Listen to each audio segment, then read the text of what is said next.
Hey, what's up, everybody? Welcome, man. Welcome to Beyond Classic Rock.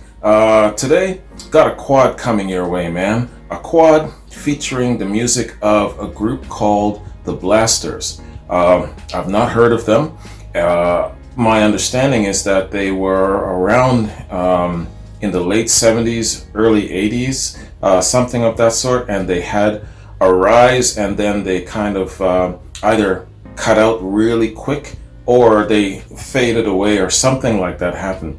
Anyways, man, the music of the Blasters that we're going to be featuring, starting off with Marie Marie, followed by Border Radio, followed by I'm Shaken, and then finally it's the Blasters live in '82 doing a song called So Long Baby Goodbye.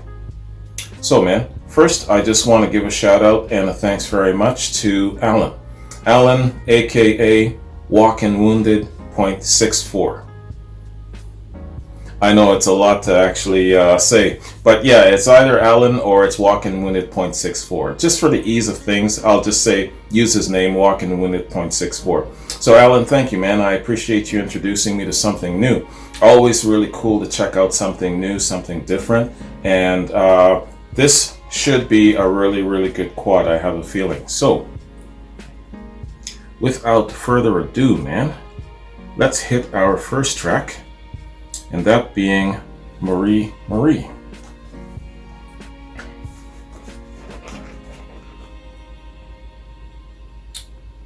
Alright, man. The Blasters, Marie Marie. Let's get it. Marie Marie,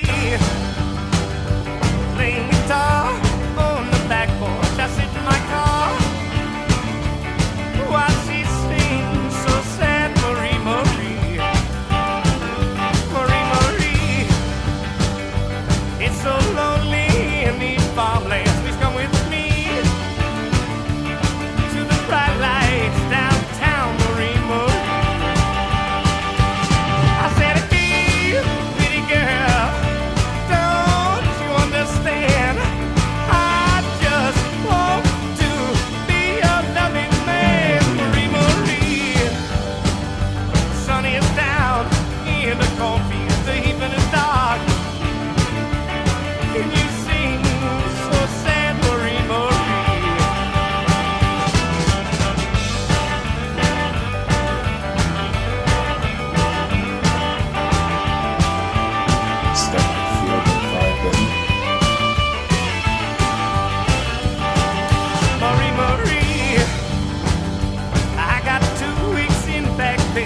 There's gas in my car, and your folks say I must go, Marie Marie. I said, hey, pretty girl, don't you understand? I just want to be your loving man, Marie Marie. Playing guitar on the back porch, I leave in my car while you sing so sad.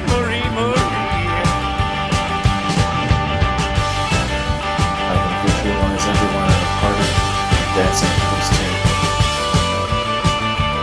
Even the ones who don't like to dance. You gotta make an exception for some tunes. Okay, man. Short but sweet. It was only 2 minutes, man. 2 minutes and 6 seconds. Short and sweet. Alright, man. So, yeah, the Blasters, man. Marie Marie. I haven't heard of them. I'm not familiar with their sound at all. I was just trying to listen and see if their signature sound rang any familiar bells. A lot of the times I might not have even heard of this person or not even familiar with the song title, so to speak, but the signature sound will sometimes tip me off. that yes, I am familiar with this artist or familiar with the sound, the signature sound. So I'm really trying to be keen and listen for the signature sound if I might not have heard of the person or heard of the band or whatnot, you know. A really good example of this is when I started my channel, one of my first reactions was Stranglehold by Ted Nugent. And of course I've heard of Ted Nugent, but I wasn't familiar with his music content. And so when I started listening to Stranglehold, I realized, yeah, okay, I have heard this tune before, and I'm kind of familiar with his signature sound in a way, you know. But it took me a little while to kind of get into it and realize, all right, so this is Ted Nugent. You know, you kind of put the two together and everything, and this is one of the reasons why he's so notable and well renowned as a musician. And you know, you add it all up. So it's really, really nice for me when I can kind of put those pieces together and you know, come up with learning something new, and especially in a case like this, being introduced to something completely new, which is cool. All right, man. So, Marie, the Blasters. Let's get familiar with these dudes, man. Do a little intro and see what they're all about. All right, the Blasters. The Blasters are a rock and roll band formed in '79 in Downey, California by brothers Phil Alvin, vocals and guitar, Dave Alvin, guitar, bass guitarist John Bass, and drummer Bill Bateman. Their self-described American music is a blend of rockabilly, early rock and roll, punk rock, mountain music, and rhythm and blues.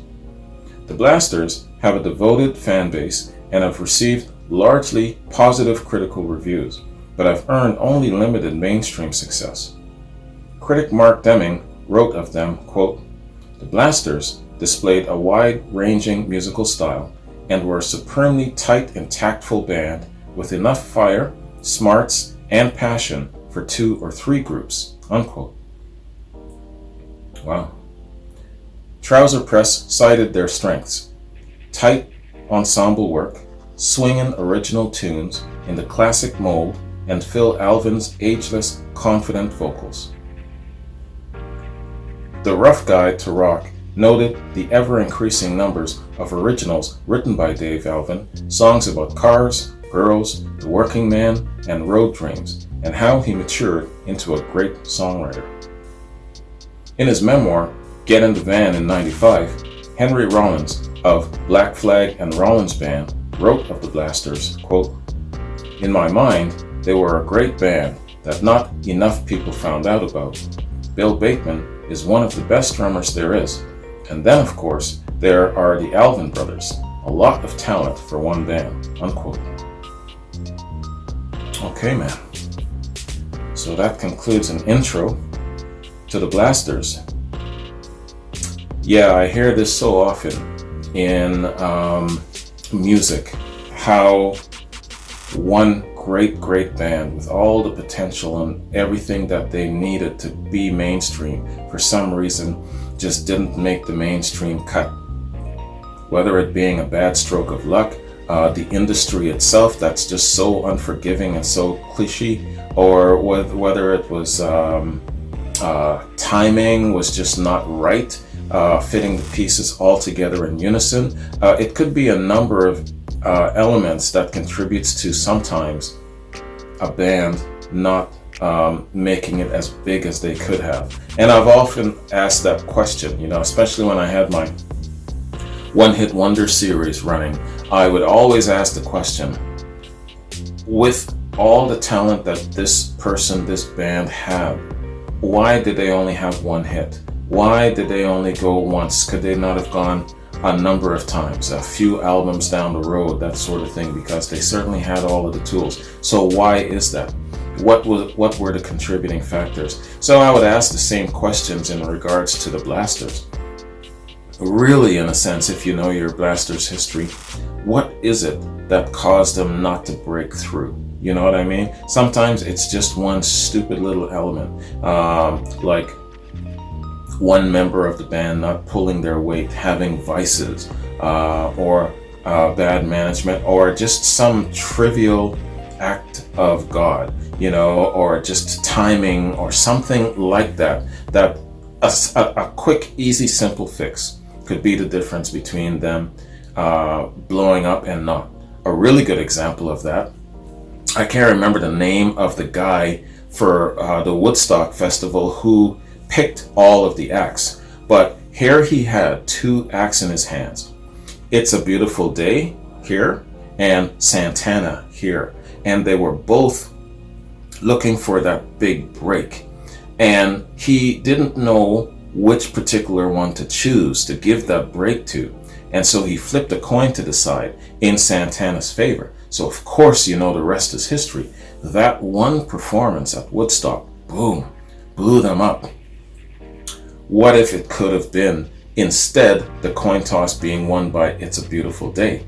You know what I mean? A lot of you are saying to yourself right now, I've never heard of It's a Beautiful Day. Who were they? You know what I'm talking about? So it's sometimes that much of a trivial difference between a band's great soaring success or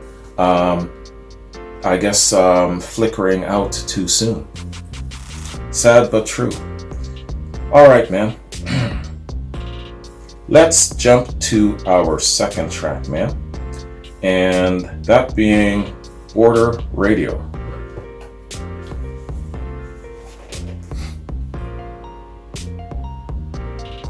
All right. The Blasters, Border Radio. Let's get it.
Away at work? Or is he in jail?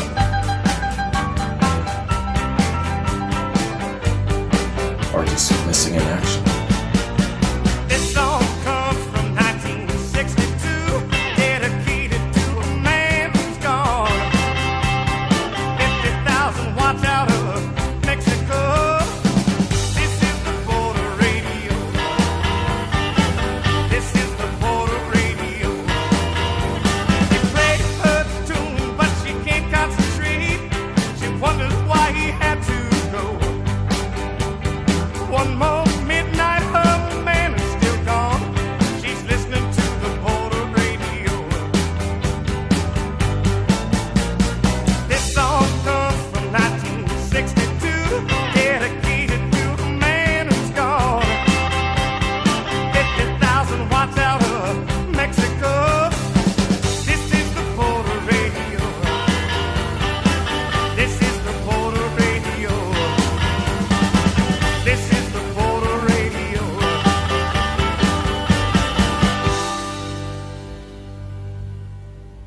All right. Border Radio. They have a really nice party jam sound, don't they? I would hire these guys to perform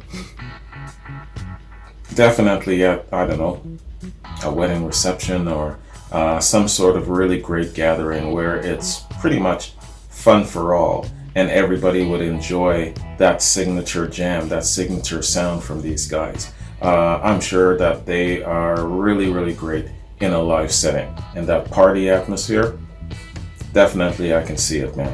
Yeah, good sound. Border Radio. Did I miss it along the way? Is her man away just working? Maybe he's on the oil rigs or something, out in camp, long ways away. I don't know, he could be some sort of a documentary photographer, always gone. Is he in jail? You know, his son is going to grow up and he's not going to see it. So I wonder, that just caught my ear, you know. It didn't distract me from the overall great sound of the song and all of that though. All right, okay. So what I'm looking at here is this is going to be a little bit of a shorter quad than most times because all four of these songs are off of the same album. And that makes me wonder, well, no, it can't be that they only have one album. I think it's just a coincidence that all of the songs you chose, Alan, are on the same album, because I remember them saying that they formed in 79 and they are a rock band, so they're still around, and they seem to have had a run and they were on the road, so I think that they've probably had more albums than one. But yeah, man, in this case we're just going to go to our next track, that being I'm Shaken.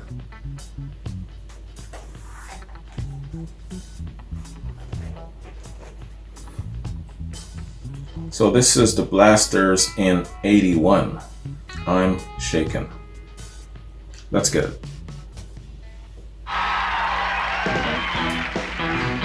Let's see what they look like.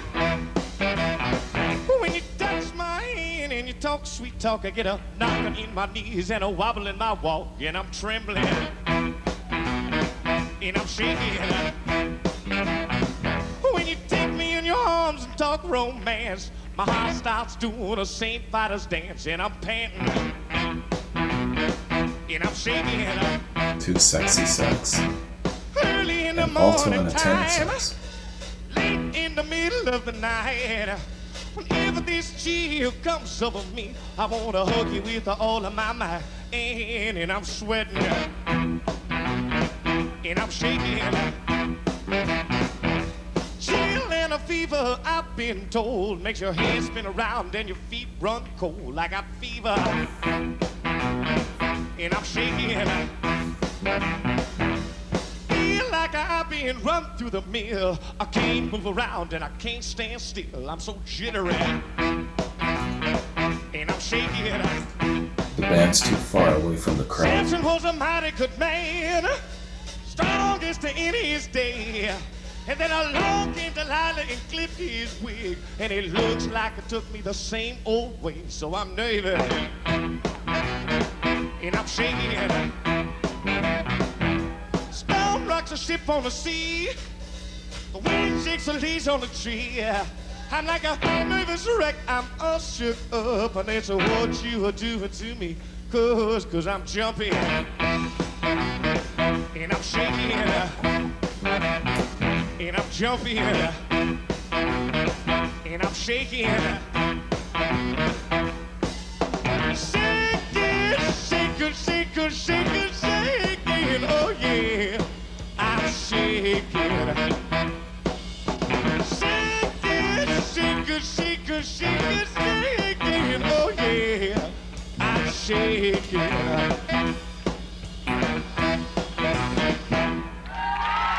Very good.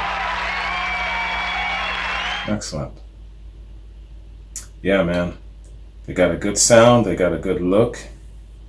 And yo, not one sexy ass sax, But 2, damn man, that is cool. And yeah, it's too bad that I think that they're just a touch too far away from the crowd, you know. But hey, you know, it looks like a variety show of sorts. So that's understandable with the placement of the band, the stage, and the crowd, the body of the crowd. That's understandable. Yeah, good band. And I'm looking at the still here. It looks like the guitarist right next to him. They look familiar. They look similar. So, and they've got the same kind of hairline. So that's definitely his brother. All right, man. I'm shaken. Yo, great party sound.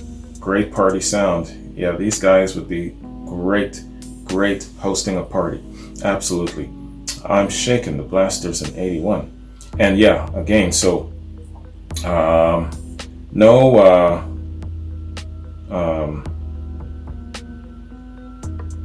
information specific to the respective song, but what I'll do is I'll basically read some album info, the album that all 4 of these tracks are from. Okay? So, I'm Shaken appears on the album The Blasters. It's the second album by American rock and roll band The Blasters, originally released in the US by the independent label Slash Records. Its later strong sales performance required a deal for wider distribution with Warner Brothers. The album was well received, making Time magazine's list of the top 10 albums for 1982 and peaking at number 36 on Billboard's Pop Albums chart. The album was reissued in the UK via F-Beat Records. The British album featured different artwork from the American version, which depicts lead singer Phil Alvin in what was later described as the way he contorts his face between almost every verse in his trademark grinning skull grimace, unquote. Okay, so that's Phil Alvin, the grinning skull. Yeah, good grimace face. Album reception. The album was critically well received. According to a 2002 Pop Matters article, the national distribution of the Blasters was an eye-opener for listeners of rockabilly, country, blues, and New Orleans roadhouse R&B, who found a band capable of producing new material that stood up well to the influences from whence they sprang, unquote. Trouser Press declared that the album smokes and that the band's performance was tighter than the drum. Rolling Stone praised the bright, raw playing, terrific taste, and full-bodied vocals, while drawing special attention to the band's drummer Bill Bateman, whose playing it indicated was the real key to the Blasters' exuberant authenticity. Well, that performance there of I'm Shaking, the drummer was definitely in the zone. He was definitely one of those drummers that kind of have their own vibe, have their own thing, their own finesse and element, you know. I'm thinking comparably to the likes of a Keith Moon, the likes of a John Bonham. You know, there is something about drummers that sometimes really stands out and gets your attention. You know what I'm saying? So that drummer had that kind of elemental charm. I see that. I totally know what they're talking about here. All right. So, man, that is album info. So, let's check out our final track, man. And that being So Long Baby, Goodbye. And this is the Blasters live in 1982. Let's get it. So here's a little quiet ditty that goes like this.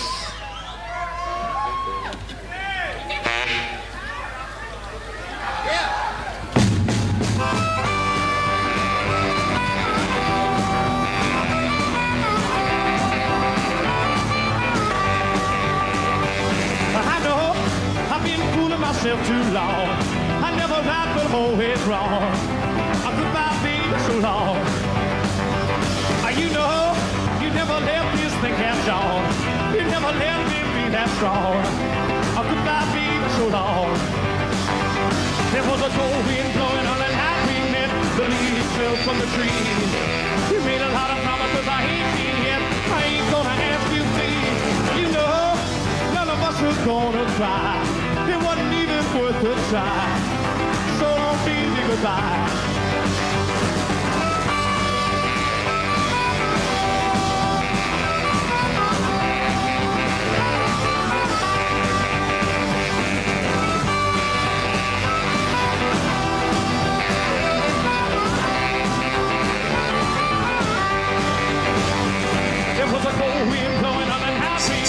The windows will roll up tight. We both asked for something we could never get. Now I do the thing that's right. You know, none of us was gonna cry. It wasn't even worth a try. So long, baby, goodbye.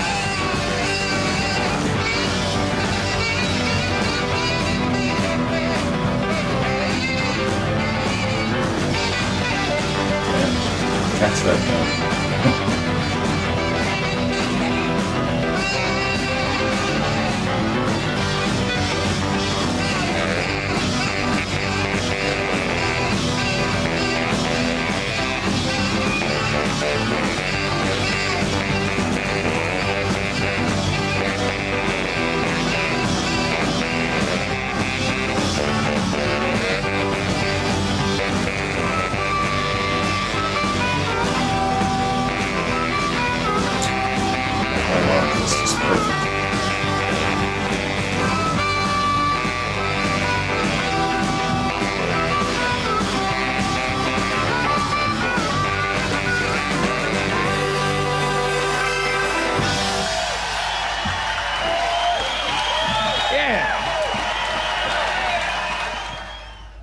Excellent. Excellent. Looks like they're at a very, very small venue, small town hall sort of thing. It seems like, some of the more jubilant fans can kind of jump up on the stage, walk around. That's cool, man. Very up close and personable. All right. Great quad, Ellen. Good band. Great sound.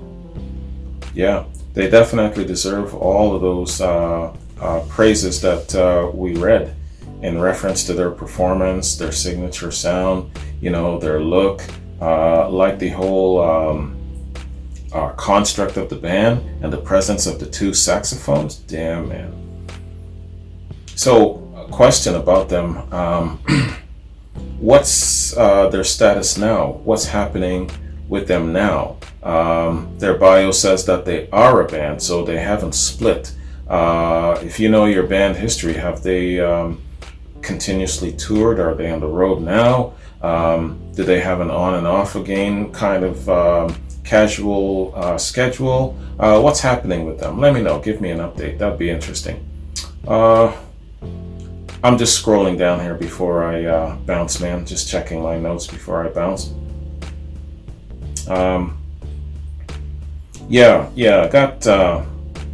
Got some quads coming up. Well, always got quads coming up, of course. That's definitely a given.